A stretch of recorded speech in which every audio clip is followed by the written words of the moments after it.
Assalamualaikum warahmatullahi wabarakatuh.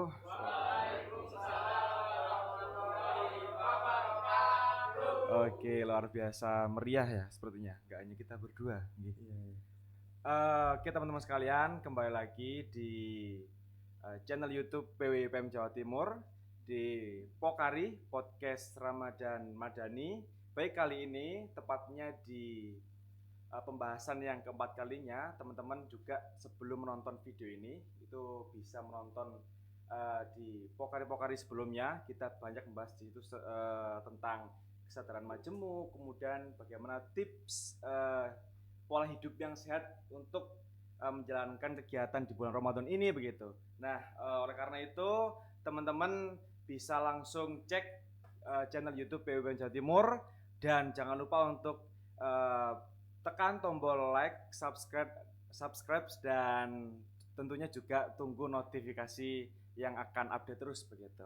Oke teman-teman sekalian, di Pokari kali ini kita akan sedikit membahas tentang yang lebih relate lagi begitu dari tema-tema yang sebelumnya. Kalau mungkin tema-tema sebelumnya itu lebih umum, kita di pertemuan kali ini akan membahas dengan apa yang kita geluti selama ini gitu, yaitu tentang organisasi. Dan sebelum itu, perkenalkan saya Yura dari PWPM Jawa Timur, di sini sebagai host dan tentunya saya nggak sendirian, saya ditemani oleh tamu yang luar biasa, guys star kita di Pokari keempat kali ini ada Mas Riyandi Prawita. Tepuk tangan dong. Oke, jadi Mas Riyandi Prawita ini sebagai Ketua Umum Pimpinan Pusat Ikatan Pelajar Muhammadiyah ya, di tengah keberatan beliau masih sempat untuk hadir di tengah-tengah kita dan on frame di channel PWPM Jawa Timur. Oke, selebihnya coba gimana? Sehat Mas Riyandi? Alhamdulillah, makasih Mas Wira, teman-teman PWPM, saya sudah diundang. Ini sebuah kebanggaan bagi saya kembali ke rumah. Masya Allah. Karena tempat yang ternyaman itu adalah rumah ya. Betul sekali. Ya. Jadi Mas Riyandi ini juga fun fact-nya teman-teman, beliau adalah putra emas dari Jawa Timur. Alhamdulillah. Delegator untuk menjadi satu DPDRI. nakoda. Oh, bukan. Kita doakan gitu. Amin. Oke, amin. Ya, jadi beliau adalah putra emas dari Jawa Timur yang menakodai kapal besar Pimpinan Pusat Ikatan Pelajar Muhammadiyah. Oke teman-teman sekalian, sesuai dengan tema kita kali ini yaitu tentang meneropong masa depan organisasi. Nah, ini sangat menarik teman-teman. Jadi ini boleh minum ya? Gak apa-apa sambil minum ya? Boleh. Nah, ini juga gak disponsori teman-teman ya.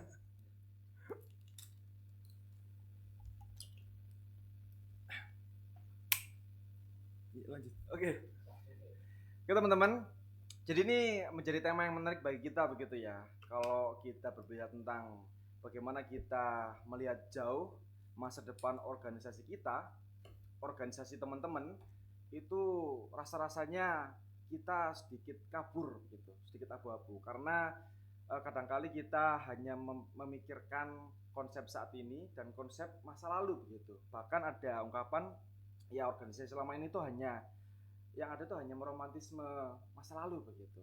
Nah, terkhusus pada sesi ini kita akan menuntaskan betul kira-kira apa yang harus kita persiapkan untuk membranding organisasi kita lebih dalam dan kiranya kita akan sedikit diskusi dengan pakarnya langsung, sang eksekutor dari organisasi yang besar yang segmentasinya pelajar begitu.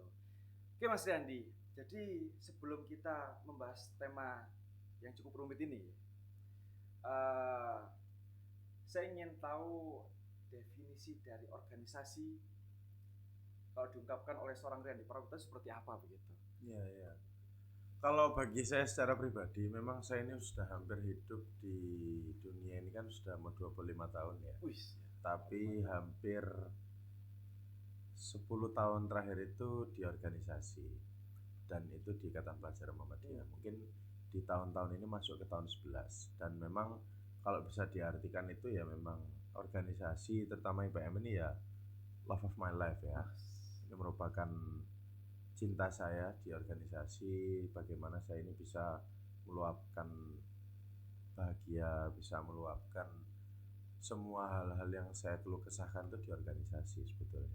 Karena di organisasi sendiri saya merasa dapat keluarga, saya juga mendapatkan banyak sekali perubahan-perubahan signifikan bagi diri saya pribadi juga. Oke, jadi memang ini teman-teman, kalau kita telik lebih jauh, kadangkali makna organisasi ini hanya didefinisikan secara umum ya. Kalau kita ditanya apa makna organisasi itu ya sekelompok orang yang memiliki tujuan yang sama begitu kan. Tapi ketika kita bedah mulai dasar ya definisi organisasi itu seperti apa sih gitu. Pasti akan ada makna yang berbeda gitu. Dan ketika teman-teman sudah menyimak pertanyaan pertama ini, kami juga berharap teman-teman punya pemaknaan yang berbeda dari apa sih definisi organisasi itu menurut versi teman-teman masing-masing. Nah, dan luar biasa, Mas Randi maknainya bahwa organisasi itu merupakan jati diri. Iya, iya. Di situ Mas Randi melewati proses penempaan yang panjang. Saya mulai dari SMP ya, sudah mulai berorganisasi. Dari kecil. Saya di IPM tidak pernah di ranting SMP. Saya baru IPM itu mulai di ranting SMA.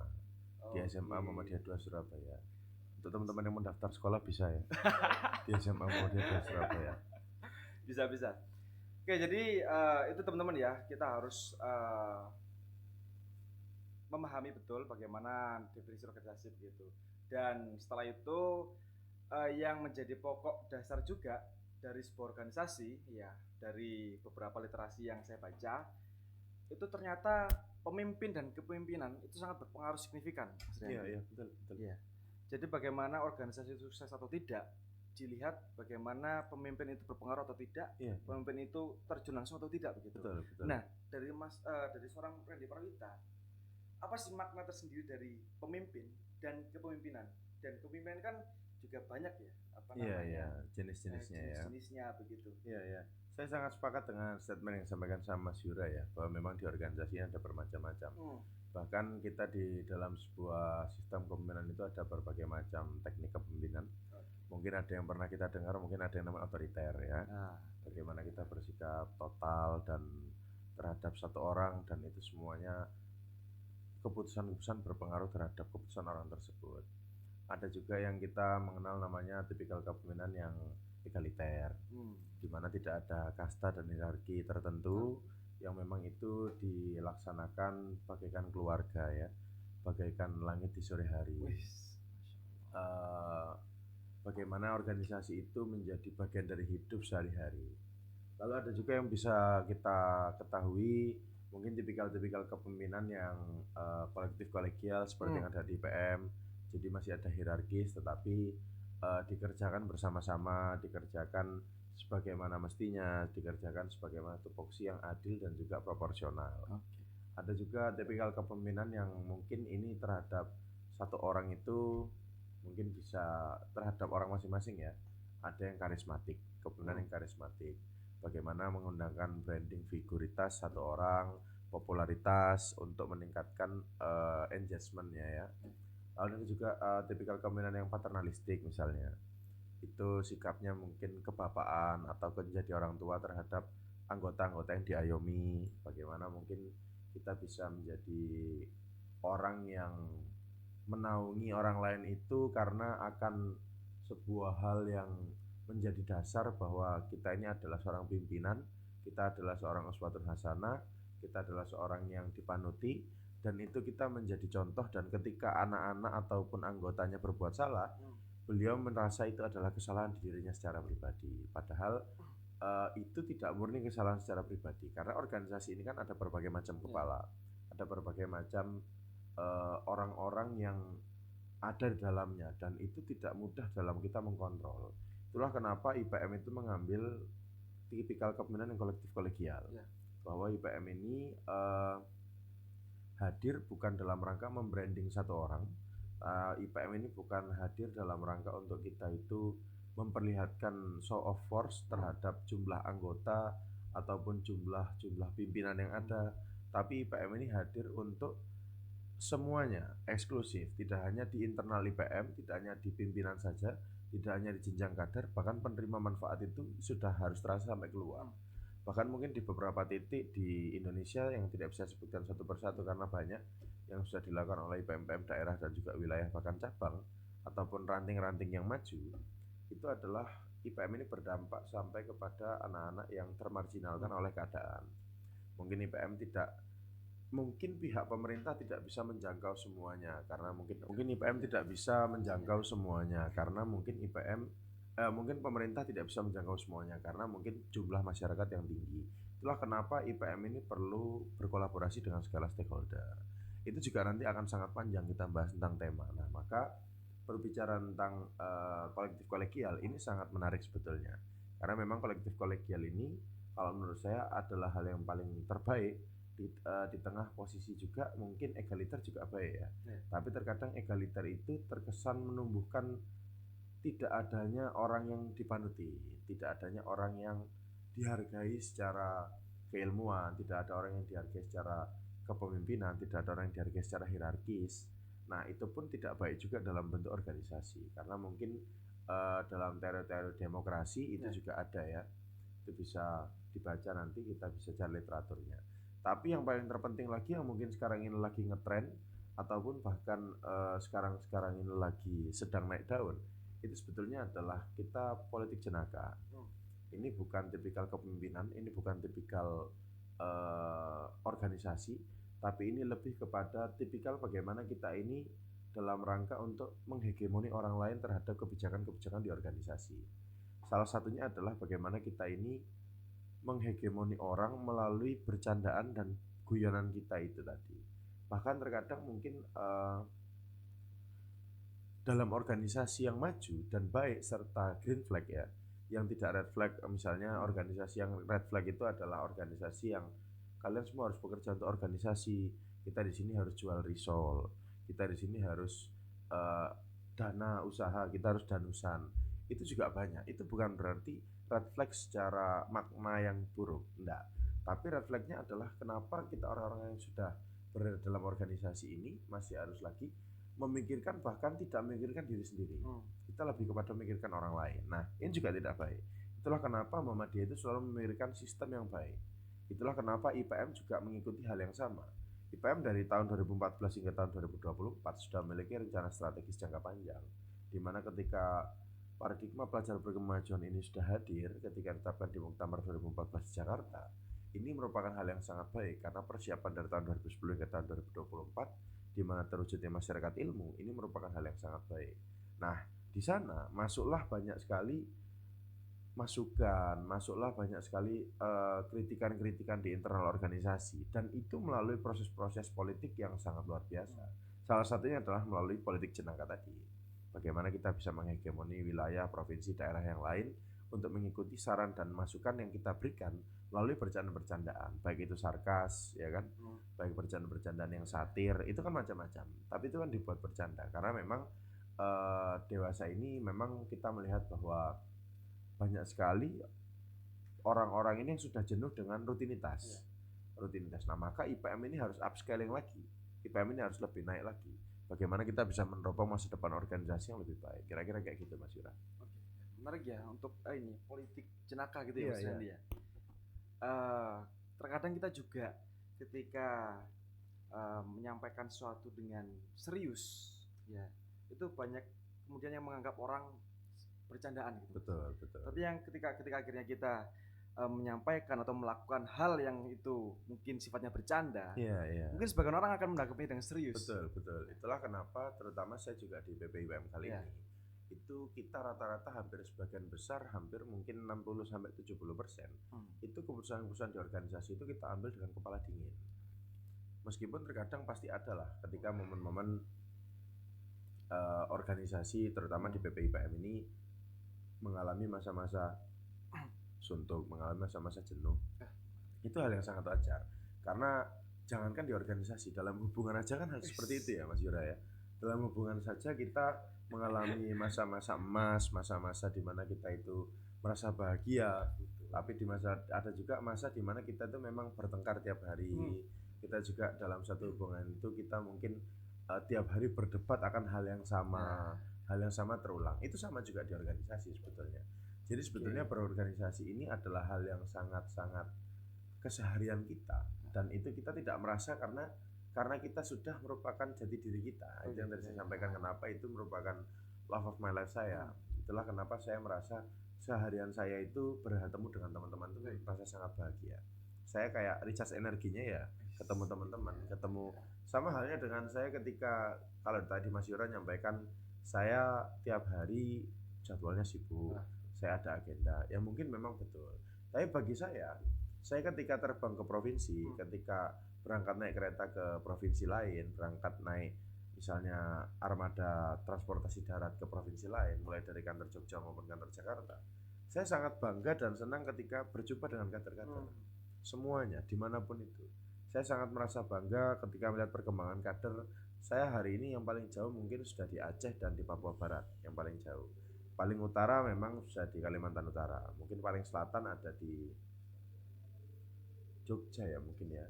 Paling selatan Jogja atau mungkin ada di NTB mungkin ya. Paling selatan. Nah, saya sudah merasakan itu dan bagi saya secara pribadi ketika melihat teman-teman kader-kader itu saya sangat senang. Itulah kenapa saya mungkin sama sekali tidak pernah menolak ketika ada ajakan untuk berdiskusi, ketika ada ajakan untuk berfoto bersama, ketika ada ajakan untuk kita ini melakukan sharing satu sama lain. Menurut saya itu adalah hal yang sangat menyenangkan bagi saya secara pribadi, karena saya harus men-recharge energi saya ketika sudah suntuk dan jenuh di Jakarta mungkin di kos-kosan itu sudah banyak sekali masalah-masalah dan saya harus terus melihat organisasinya harus melangkah lebih maju lebih baik. Itulah kenapa saya merasa bahwa politik jenaka itu penting juga dilaksanakan di keseharian di organisasi saat ini. Wah, berarti cukup ini ya, ada pemaknaan yang mendalam teman-teman. Iya, betul. Organisasi ya dan IPM ini juga merupakan bagian dari separuh hidup Mas Rian. Betul.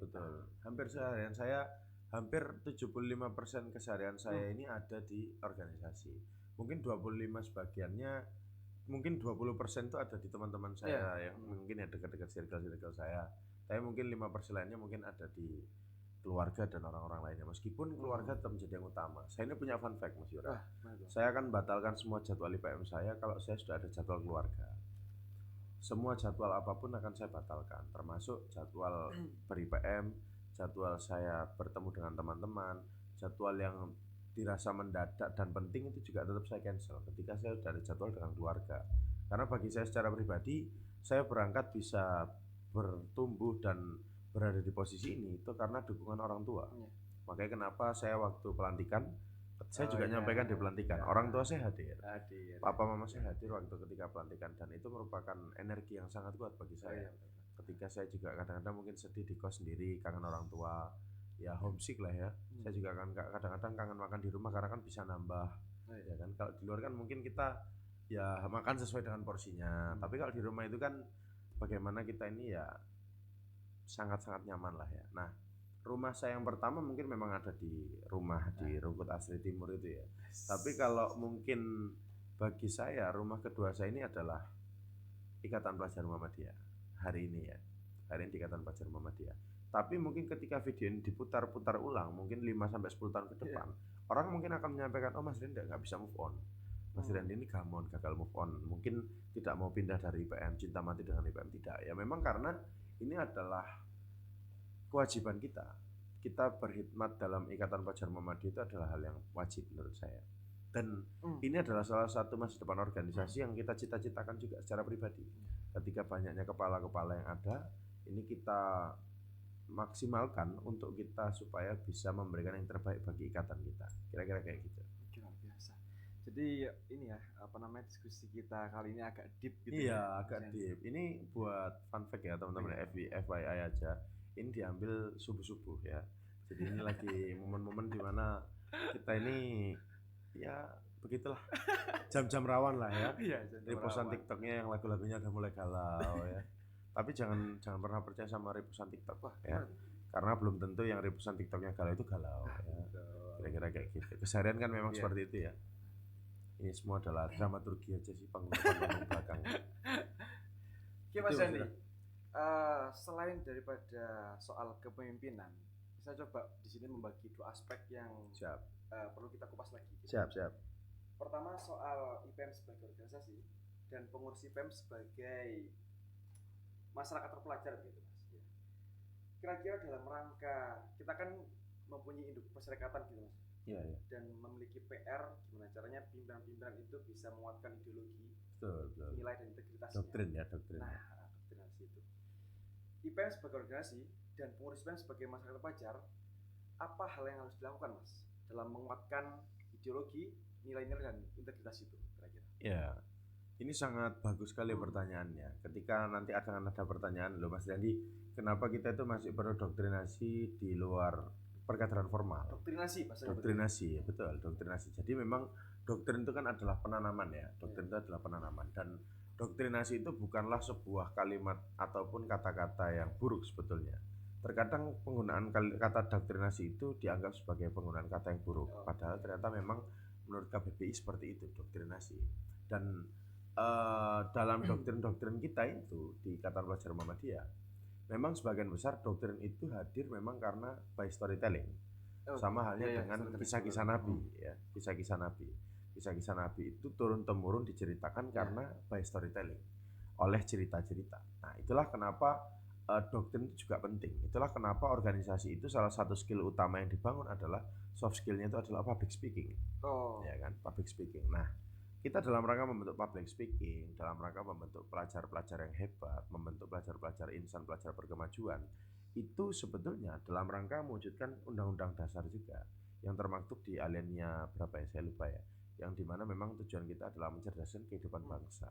Dan mencerdaskan kehidupan bangsa ini adalah salah satu tugas dari Ikatan Pelajar Muhammadiyah, karena pelajar Muhammadiyah ini terwujudnya pelajar Islami, ya kan.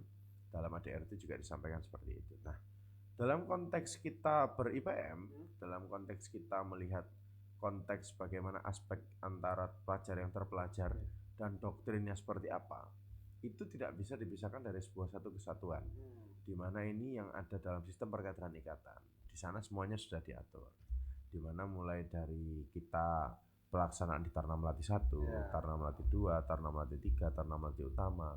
Lalu kenapa ada namanya pelatihan fasilitator pendamping pelatihan PFP 1 dan PFP 2? Lalu kenapa sekarang diwacanakan ada PFP nasional? Lalu kenapa sekarang ini organisasi ini kita semakin banyak pelatihan? Ada mungkin di lingkungan hidup ada Ecomind, lalu di Hikmawati ada sekolah adil gender, di bidang AKP ada sekolah advokasi, lalu di bidang KDI memang ada dalam pedoman PDPM ya, pelatihan dari pelajar Muhammadiyah 1, 2, dan 3. Itu karena memang doktrin-doktrin ini tidak bisa hanya ditetapkan sebagai doktrin yang terdoktrin dalam satu hal saja. Menurut saya secara pribadi, ketika kita melakukan doktrinasi, itu tidak bisa hanya melalui perkaderan formal. Ini harus dilakukan secara rutin, terstruktur, dan masif juga. Ya, kalau misalnya TSM ya, terstruktur, sistematis, dan masif, itu juga mungkin sama halnya dengan doktrin. Doktrin ini tidak bisa kita mengartikan hanya separuh-separuh. Ketika kita menyampaikan bahwa dulu Ikatan Pelajar Muhammadiyah berdiri 18 Juni 1961, ada sejarah yang mengatakan berdiri karena Muktamar Pemuda Muhammadiyah. Ada sejarah yang mengatakan berdiri di Solo. Ada sejarah yang mengatakan tidak berdiri di Surakarta. Solo tadi Surakarta ya. Ada sejarah yang mengatakan bahwa karena zaman saat itu adanya ideologi lain selain Pancasila yang masuk di Indonesia, terutama di kalangan pelajar. Itu sudah sangat banyak sekali statement-statement seperti itu. Itulah kenapa doktrinasi itu penting disampaikan oleh semua pihak dengan cara treatmentnya adalah storytelling. Ini supaya nanti doktrin itu akan masuk, karena sebetulnya doktrin itu baru bisa masuk ketika sudah tervibrasi, ya kan? Kita sudah terus menerus dilakukan, itu akan semakin menjadi hal yang absolut. Kita akan semakin bahwa itu hal yang pasti. Kita meyakini bahwa itu adalah hal yang betul. Nah, kira-kira seperti itu, Mas Yura. Nah, bagaimana kita mewujudkan pelajar yang terpelajar? Ini adalah hal yang sangat panjang sekali. Ini tidak bisa dilakukan oleh Ikatan Pelajar Muhammadiyah di pimpinan pusat. Tapi ini menjadi tugas bersama di PWIPM, di PDIPM, PCIPM, PRIPM, bahkan mungkin teman-teman ekstrakurikuler di sekolah. Misalnya ada teman-teman pegiat futsal, misalnya atlet futsal. Kira-kira kalau main futsal itu apakah bisa dianggap sebagai kader Muhammadiyah? Apakah kalau kita main badminton itu bisa dianggap sebagai kader Muhammadiyah? Apakah kalau kita bermain bola, sepak bola itu bisa dianggap sebagai kader Muhammadiyah? Ini pertanyaan yang sangat simpel dan mendasar bagi sebagian besar kader Muhammadiyah yang tidak bergerak dalam organisasi seperti kita. bukan bergerak di seperti organisasi formal seperti kita di IPM. Yeah. Banyak sekali kader-kader kita, simpatisan-simpatisan IPM yang memang bergerak di jalan dakwah kreatif, dakwah kulturalnya masing-masing. Nah, inilah kenapa mewujudkan pelajar yang terpelajar itu tidak bisa hanya dilakukan oleh satu pihak di PPIPM dan PWIPM dan pimpinan ranting sampai pimpinan ranting. Tapi ini merupakan hal dari semua pihak. Ini harus dilakukan terus-menerus, masif, dan juga ini dalam rangka untuk menjaga secara organisasi. Betul ya. Dan secara organisasi ini tidak bisa hanya dilihat dari satu mata saja. Tidak bisa dilihat dari satu POV saja, harus dilihat dari berbagai macam POV. Supaya nanti ini akan menjadi hal yang objektif. Ya kira-kira seperti itu ya. Luar biasa. Ya. Dan dari pertanyaan itu Mas Randy, ini sedikit berkorelasi dengan akhirnya bagaimana ketika kita mengarungi organisasi ini, entah itu kita menjadi pimpinan atau bahkan hanya sekedar menjadi anggota. Betul. Bagaimana kemudian kita maksimalkan stakeholder engagement begitu, atau maksimalkan networking yang ada dan yang harus digapai begitu Mas Randy. Iya. Saya sangat sepakat ketika memang Ikatan Pelajar Muhammadiyah ini upscaling kemampuan organisasi dalam rangka networking. Saya banyak sekali melihat kekurangan-kekurangan di Ikatan Pelajar Muhammadiyah. Ini merupakan otokritik dan ini harus disampaikan. Ketika teman-teman mendengarkan postingan di YouTube ini ataupun YouTube ini sudah diunggah di YouTube IPM Jawa Timur, ini adalah kritikan yang sangat-sangat betul sekali. Ketika kita melihat Ikatan Pelajar Muhammadiyah itu akan identik dengan sebuah kalimat pelajar yang terpelajar misalnya, atau pelajar berkemajuan. Kita melihat bahwa pelajar berkemajuan ini banyak sekali indikator-indikatornya. Mungkin dari segi keilmuan, dari segi kaderisasinya, dari segi intelektualitas, dari segi spiritualitas, dari segi emosionalnya seperti apa. Banyak sekali aspek. Tapi tidak pernah ada yang membahas tentang stakeholder engagement-nya tadi ya. Bagaimana kita bisa membranding IPM ini di luar sana menjadi organisasi yang hebat. Kita tidak kalah dengan organisasi manapun dan tidak ada persaingan organisasi manapun yang mengatakan dia nomor satu. Menurut saya secara pribadi, semua organisasi itu berlomba-lomba menjadi yang terbaik bagi organisasinya. Sama halnya dengan Ikatan Pelajar Nahdlatul Ulama, Ikatan Pelajar Putri Nahdlatul Ulama, PBPII, lalu ada NWDI, NW, Persis, Pelajar Putri Persis. Banyak sekali organisasi poros pelajar yang tergabung dalam poros pelajar. Itu semuanya berlomba-lomba mewujudkan yang terbaik, satu bagi organisasinya. Dua, merasa agar kita ini memberikan dampak eksternal yang baik. Tapi bagaimana kita ingin merasa kita dikenal, kita ini bisa merasa kita adalah organisasi yang besar kalau kita sendiri menutup diri.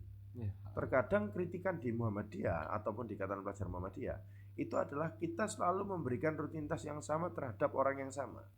Pernah enggak Mas Yura merasa ada di momen ketika ada senior kita mungkin yang maju dalam hal pencalekan pemilu legislatif atau pemilihan kepala daerah, pilkada di daerah manapun di seluruh Indonesia. Ketika kita melaksanakan ini sebagai sebuah hal yang rutinitas, itu akan menjadi hal yang membosankan sebetulnya. Karena kita akan bertemu dengan orang yang sama, masa yang sama, dan tidak akan berkembang, ya kan? Lingkup yang sama. Yang sama. Nah, itulah yang saya sampaikan ketika di pengukuhan PPIPM. Itu adalah jago kandang. Betul. Jago kandang. Ikatan Pelajar Muhammadiyah jago kandang. Kita kalau bertarung di luar, konteks bertarung ini luas, baik secara kapasitas, baik secara kapabilitas, integritas, mungkin kita masih jauh, ya kan? Karena kita sudah dari awal bukan niatnya untuk misalnya kita saling berebut kekuasaan, misalnya ya, saling berebut kekuasaan. Konteksnya berebut kekuasaan ini adalah misalnya kita melakukan pencoblosan pemilihan formatur, masuk ke dalam 9 formatur. Kita sudah sengit, kita sudah rebutan, kita sudah usaha ikhtiar maksimal, tapi tidak masuk. Ada yang kejadian seperti itu dan banyak. Sudah ikhtiar, niat baik, memperbaiki organisasi, tapi masih terbuang masuk dari 9 besar. Setelah masuk dari 9 besar tidak masuk, dibuang lagi tidak masuk di pimpinan. Ini adalah sebuah hal yang menurut saya adalah rutinitas organisasi yang membosankan. Teman-teman kalau misalnya menonton podcast ini Mas Yura, IPM itu hanya 2 tahun saja masuk ke pemilihannya. Sangat singkat ya. Sangat singkat. Agustus kita muktamar misalnya tahun 2023. 2 bulan kemudian kita persiapan untuk pengukuhan.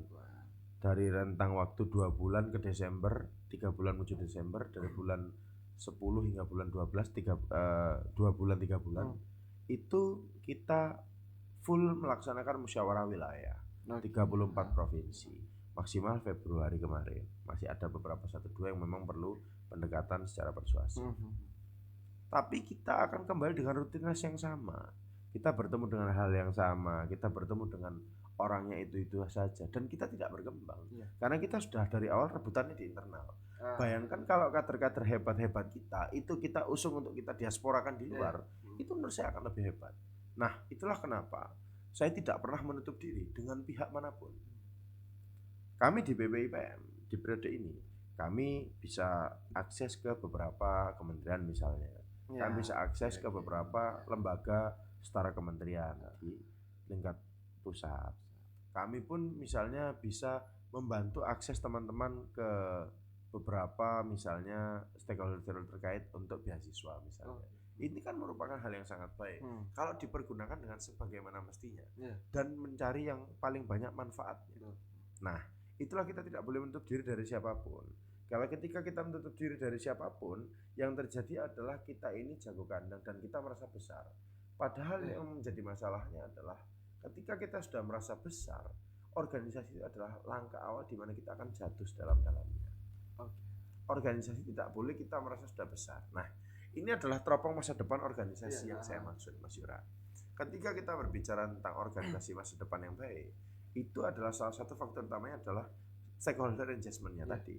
Bagaimana kita ini bisa membranding Ikatan Pelajar Muhammadiyah di luar sana adalah organisasi yang baik dan besar. Bagaimana kita Ikatan Pelajar Muhammadiyah ini adalah organisasi yang bisa memberikan manfaat bagi orang-orang di eksternal.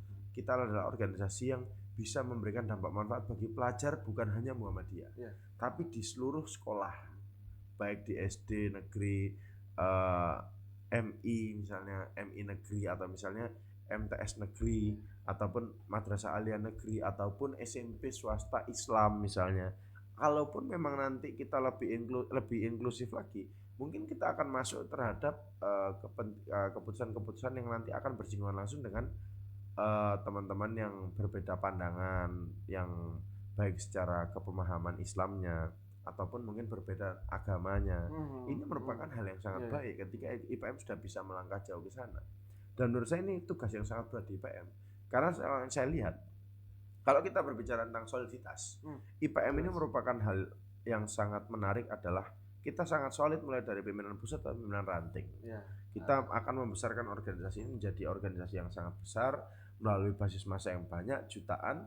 Kita punya basis massa dan menurut saya ini akan sangat-sangat luar biasa kalau digerakkan dengan baik.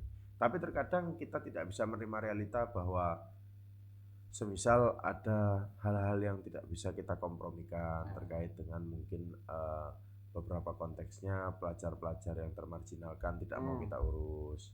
Ada juga yang menganggap bahwa itu kan sudah diurus sama organisasi lain. Nah, ini kan hal yang salah. Kalau menurut saya berbuat baik itu tidak melihat jelek dan buruknya, termasuk kita menerima manfaat. Itulah kenapa tadi saya bilang stakeholder engagement itu harus tinggi. IPM itu harus bisa sangat baik di luar sana. Ketika kita mendapatkan bantuan dari pihak-pihak terkait, baik itu pemerintah maupun swasta, menurut saya sangat baik ketika kita berhasil memberikan manfaat bagi penerima manfaat yang kita tuju dan kita sasar. Itu sangat luar biasa. Kira-kira seperti itu, Mas Ira. Jadi yang bisa digarisbawahi mungkin ini, Mas ya, agak-agaknya kita di IPM ini banyak merasa berbangga diri begitu. Karena pertama merasa nyaman, dan kedua merasa besar gitu. Itu menjadi awal mula jatuhnya. Iya, dan akhirnya di situ kita menolak untuk membuka diri dan menerima orang lain gitu. Dan mungkin juga agak grogi untuk bisa tampil di luar kandang. Betul. Itu yang bahaya. Karena nanti kalau kita sudah jago kandang di luar ternyata bukan siapa-siapa, itu akan lebih sakit sebetulnya. Karena ketika kita tidak dihargai di luar sana, itu akan lebih sakit daripada kita tidak dihargai di internal. Oke, betul. Ya. Jadi ini sebagaimana dibilang sama Mas Randy tadi, ini juga salah satu kecil dari bagaimana kita meneropong masa depan organisasi kita gitu.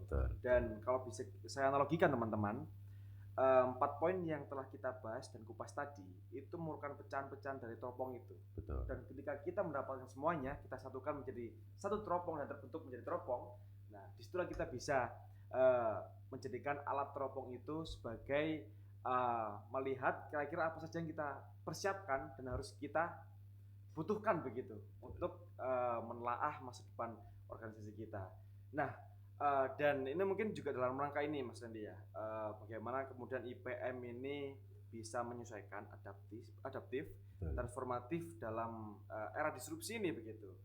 Dan mungkin teman-teman ini juga bentuk upaya PWPM Jawa Timur ya, punya satu program podcast ini ya, itu menunjukkan bahwa dakwah kemudian diskusi dan diskursus sekarang itu tidak hanya dari mimbar ke mimbar, tidak hanya dari forum ke forum, karena itu harus melewati lintas zaman dan lintas lokasi.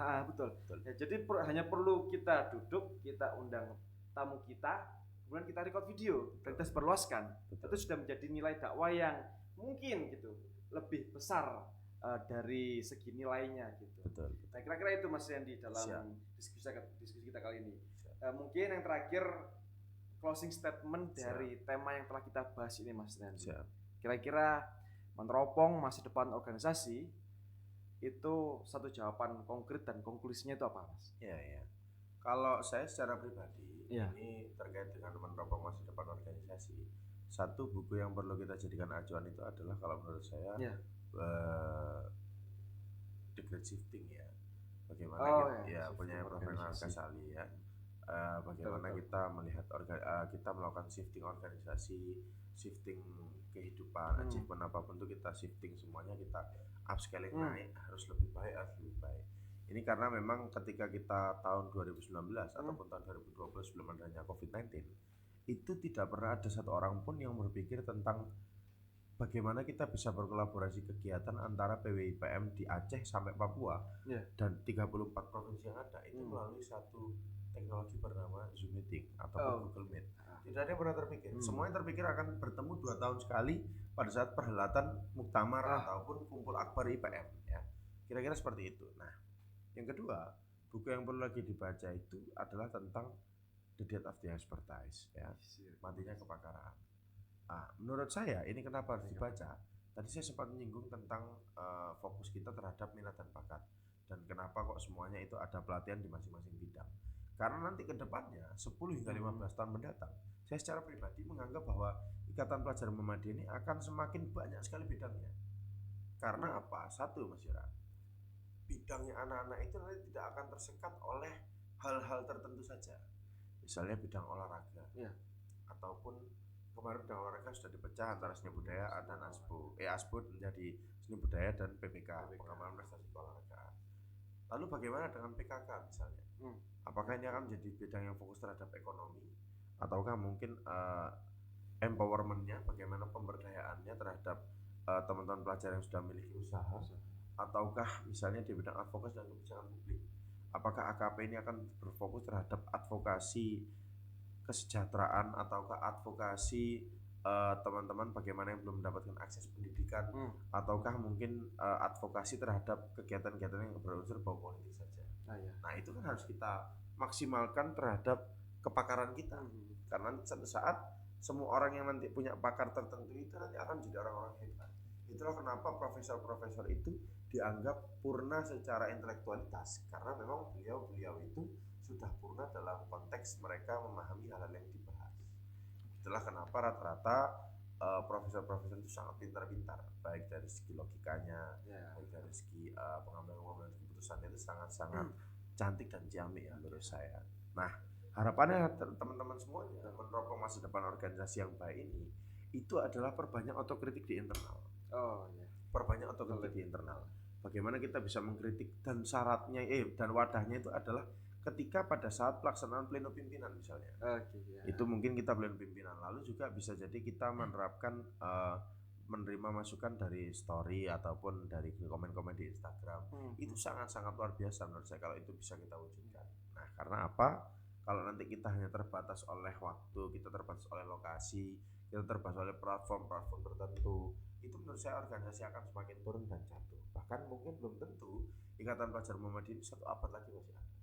Ini adalah sebuah pernyataan yang mungkin sangat-sangat terkesan radikal. Tapi menurut saya, bagaimana kita bisa menciptakan organisasi yang baik dan juga long lasting dan juga organisasi yang secara basis massa tetap besar, itu karena memang perlu kepakaran dalam hal tersebut. Ada yang fokus di perkantoran, ada yang fokus di internal organisasi, ada yang fokus di urusan-urusan keilmuan di bidang PIP, ada yang fokus di dakwah, siar, ya kan.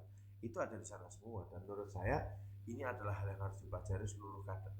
Baik kita mengotokritik untuk menyampaikan kritikan kita terhadap satu hal yang kita maknai sebagai tujuan dalam rangka kritik yang membangun.